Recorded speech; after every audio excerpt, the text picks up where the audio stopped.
আসসালামু আলাইকুম everyone, welcome to my cooking channel. আজকে আমাদের রেসিপি হলো মাটন বিরিয়ানি। খুব কম সময়ের মধ্যে পারফেক্ট বিরিয়ানি কিভাবে তৈরি করবেন সেটাই আজকে আমি এই ভিডিওর মধ্যে শেয়ার করব। পারফেক্ট বিরিয়ানি তৈরির জন্য থাকছে অনেক টিপস। সঠিক মাপ ও পরিমাপ পদ্ধতি জানতে পুরো ভিডিওটি দেখতে থাকুন। আর আপনি যদি আমার চ্যানেলে প্রথম এসে থাকেন তাহলে সাবস্ক্রাইব করে পুরো ভিডিওটি দেখতে থাকুন।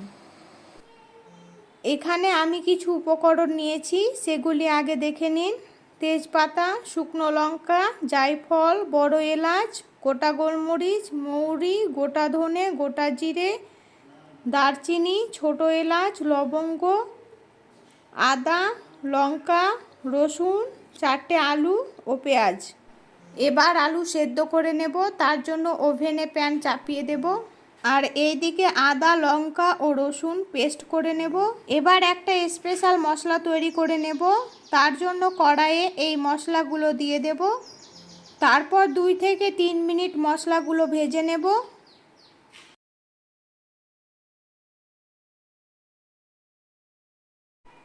ভাজা হয়ে গেছে, এবার ঠান্ডা করে এটা পাউডার করে নেব। আর এইদিকে দেখুন আলু সেদ্ধ হয়ে গেছে, গ্যাস অফ করে দেব। এবার এখানে আমি 500 গ্রাম বাসমতি চাল নিয়েছি। চাল ভালো করে ধুয়ে নেব, জল পাল্টে পাল্টে 2 থেকে 3 বার ধুয়ে পাশে রেখে দেব। বিরিয়ানির খুব গুরুত্বপূর্ণ স্টেপ হলো মাটন ম্যারিনেশন। তার জন্য এখানে আমি নিয়েছি 500 গ্রাম মাটন। 500 গ্রাম চালের জন্য 500 গ্রাম মাটন নিতে হবে। মাংস ভালো করে ধুয়ে পরিষ্কার করে নিয়েছি। দেব 1 চামচ লবণ, 1 চামচ হলুদ গুঁড়ো, হাফ চামচ গোলমরিচ গুঁড়ো ও পাউডার করে রাখা 1 চামচ স্পেশাল মশলা, হাফ চামচ লঙ্কা গুঁড়ো, একসাথে পেস্ট করে রাখা আদা, লঙ্কা, রসুন ও অল্প পরিমাণ সরিষার তেল। এবার সব কিছু উপকরণ ভালো করে মিশিয়ে নেব। এবার হাফ কাপের মতো দই দিয়ে দেব। মেশানো হয়ে গেছে, এবার এটা 30 মিনিটের জন্য রেস্টে রেখে দেব। এবার আলু ভেজে নেব, তার জন্য ওভেনে কড়াই চাপিয়ে দেব। কড়াইয়ে দেব সাদা তেল। তেল গরম হয়ে গেছে, আলু দিয়ে দেব। আলুগুলোকে লাল করে ভেজে নেব।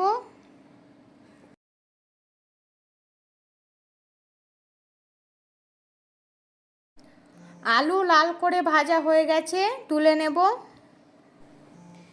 এবার বিরিয়ানি সবথেকে ইম্পর্টেন্ট হলো ব্রেস্তা। পারফেক্ট ব্রেস্তা তৈরির জন্য পেঁয়াজে লবণ মাখিয়ে রাখতে হবে। আর দেখুন পেঁয়াজগুলো ঠিক এই রকম পাতলা পাতলা করে কাটতে হবে, যার ফলে তাড়াতাড়ি ভাজা হবে। পেঁয়াজে দেব অল্প পরিমাণ লবণ।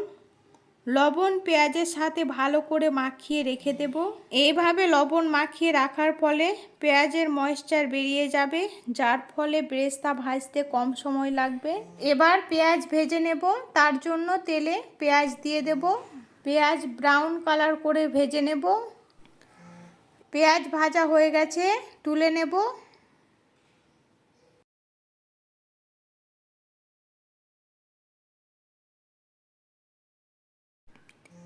ওই তেলে কাজু বাদাম লাল করে ভেজে নেব। কাজু লাল করে ভাজা হয়ে গেছে, তুলে নেব। এবার কিশমিশ দিয়ে দেব। কিশমিশ ভাজা হয়ে গেছে, তুলে নেব।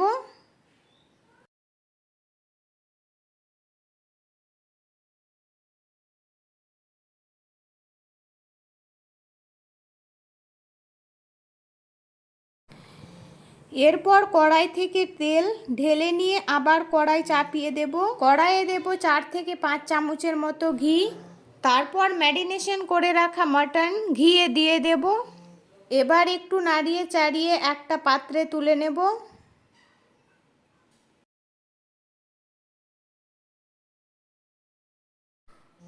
দিয়ে কড়াইয়ে দেব সরিষার তেল।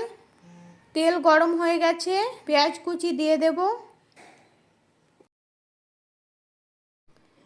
তারপর পেঁয়াজ যখন সেদ্ধ হয়ে আসবে তখন ঘি মাখানো ম্যারিনেশনে দেব অল্প একটু ব্রেস্তা। তারপর কড়াইয়ে দিয়ে মাটন রান্না করে নেব। মাংস কষিয়ে নেব, আর পেঁয়াজ যখন গলে গিয়ে মাংসের সাথে মিশে যাবে তখন জল দিয়ে দেব। পেঁয়াজ গলে গিয়ে মাংসের সাথে মিশে গেছে, জল দিয়ে দেব। জল দিয়ে ভালো করে মাংস সেদ্ধ করে নেব। মাংস সেদ্ধ হয়ে গেছে, এবার দেব কাসুরি মেথি। কাসুরি মেথি দেওয়ার পর ভেজে রাখা আলু দিয়ে দেব। আলু দেওয়ার পর আরও 5 মিনিট রান্না করে নেব।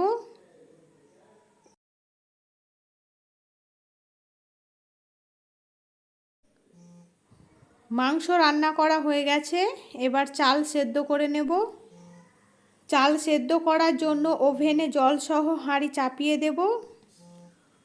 জলে দেব 2 চামচ লবণ, 4 চামচ চিনি,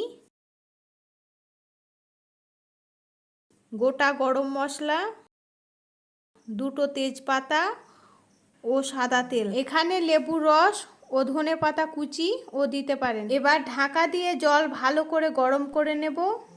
জল গরম হয়ে গেছে, ভিজিয়ে রাখা চাল দিয়ে দেব।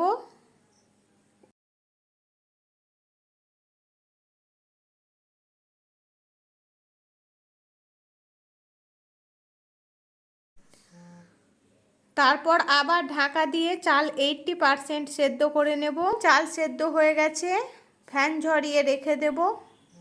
এবার একটা মিশ্রণ তৈরি করে নেব।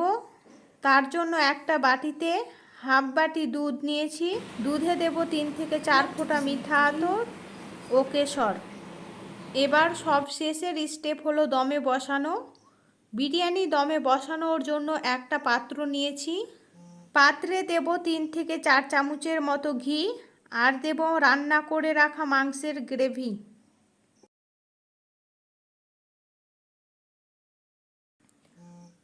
ভালো করে চারপাশে ছড়িয়ে দেব।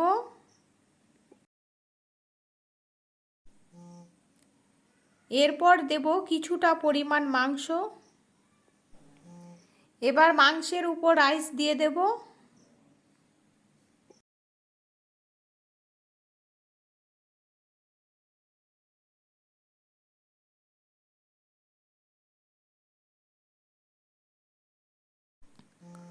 তারপর রাইসের উপর আবার মাংস ও আলু দেব।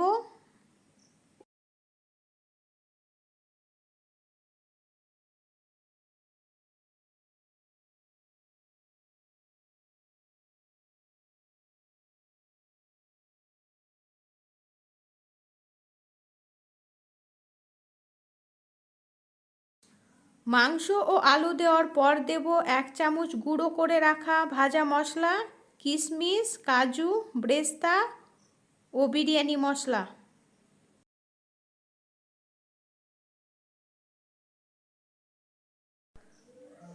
তারপর আবার রাইস দেব।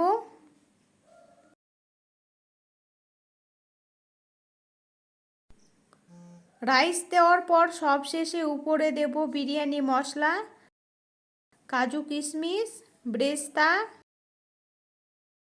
কাঁচা লঙ্কা চেরা, ঘি ও কেশরযুক্ত দুধের মিশ্রণ। এবার এটা ঢাকা দিয়ে 45 মিনিটের জন্য দমে বসাবো।